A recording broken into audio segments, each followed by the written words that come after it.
Wanasiasa wanaahidi lakini hawatimizi. Lakini ule Mungu ambaye ametutuma.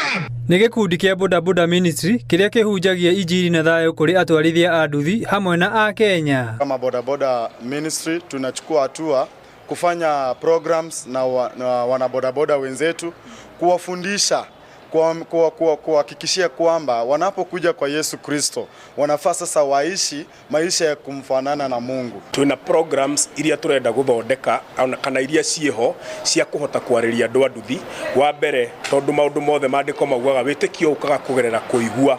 Andũ aya tũngĩhota kũmarĩria rĩ, mũndũ ũrĩa wĩna gathĩna rĩngĩ ena spirit ka ũici, mũndũ wĩna ka spirit ka gũkorwo na bitterness. Oho nĩ morĩtie atwarithia a nduthi metĩkĩre gũtonya ikundi cia SACCO nĩguo mahote gwĩkũria.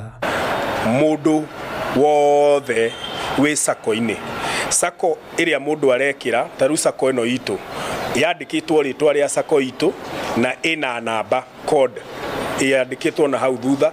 Kodi ĩyo nĩyo ĩtũheaga rĩtwa rĩa mũndũ ũcio na details ciake, kwamba wale ambao wajaungana na SACCOs zetu kule katika maeneo petu pa kazi wajiunge na SACCO, kwa maana sisi macho yetu ndio SACCO. Nĩ macakaĩte igũrũ wa mĩkora ĩrĩa ĩhithanagia nduthi-inĩ na gũtũma rĩtwa rĩao rĩthũke. O handũ hothe hatiagaga kamũndũ kamwe keingĩragia kenokora kana kogĩ gũkĩra arĩa angĩ.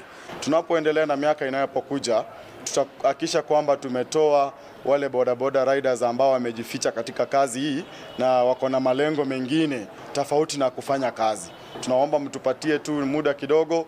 Nashukuru serikali yetu ya Kenya kwa maana pia imeweza kuzingatia na imeweza kukaa na wanabodaboda na hizi SACCOs zetu ambazo zimetajwa hapa, na wako tayari bodaboda wale ambao wako genuine wako tayari kufuata sheria, kukuwa na license, kukuwa na helmet. Ngĩribotera Inooro TV, njĩtagwo Erastus Ngige.